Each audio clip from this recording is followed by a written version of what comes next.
agreeing to give the two lectures when the festival organizer, Dorothy Colby, said from the Thunder Bay end of the line, "Oh, one other thing.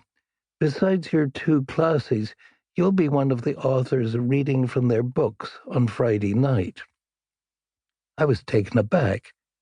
"But I'm not an author yet, and I don't have a book," I stammered. "Ah," she said kindly, "but we hear that you're writing a book, so you can read from it as a work in progress. We're sure that you'll enjoy reading in a lineup with people like Miriam Taves and Richard Scrimger and David Carpenter and Terry Follis." This just made things worse. No, I really didn't belong with authors like that. This wasn't right.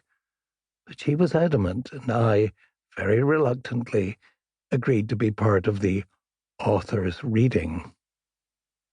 The Friday evening reading was held at the grand old Prince Arthur Hotel in Thunder Bay.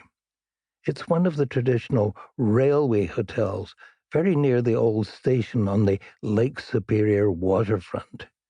Jane Urquhart, a Northern Ontario girl from Little Long Neck, mentions the hotel in her 1997 novel, The Underpainter.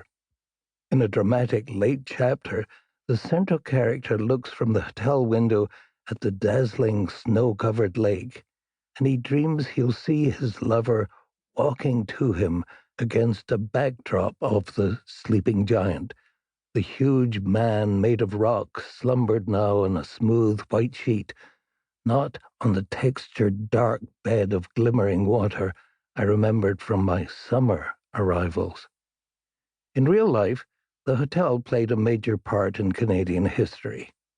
Before the days of airports, national groups liked meeting in central railway towns like Thunder Bay or Winnipeg. So it was here, in 1921, that a group drawn from across Canada formally adopted the wild idea that the red poppy, seriously, a red poppy, should become the nationwide symbol of Remembrance Day. For more than 90 years, that idea has held up pretty well. Our own Prince Arthur Hotel event was a revelation. It changed my life.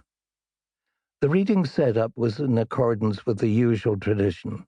One author after another trudges on stage to stand behind a podium, modestly introduces the reading, then reads from his or her book for 20 minutes, takes a bow, and shuffles off to make way for the next reader. You've probably seen readings like this, and you probably know that some authors read aloud better than others. But the static format and the unchanging setting is terrible, and might as well have been designed to bore the audience, giving them nothing much to look at, no spectacle and no drama, just a series of readers barricaded behind a lectern. I was so nervous about my undeserved role among these experienced and well-known authors, real authors, that I prepared my 20-minute reading with great care. I chose to read from my chapter about W.O. Mitchell. I knew that the early material there was very funny, and the later stuff very sad. It worked wonders with the Thunder Bay crowd. They laughed till they cried at the early W.O. stories, and then they mopped away real tears, with some sobs audible, when I told of W.O.'s joking bravely on his deathbed.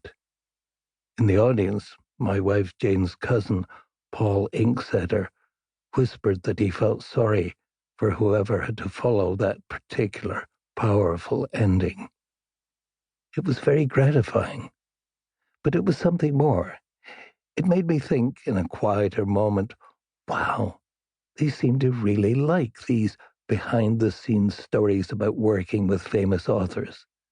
That seemed to bode well for my book.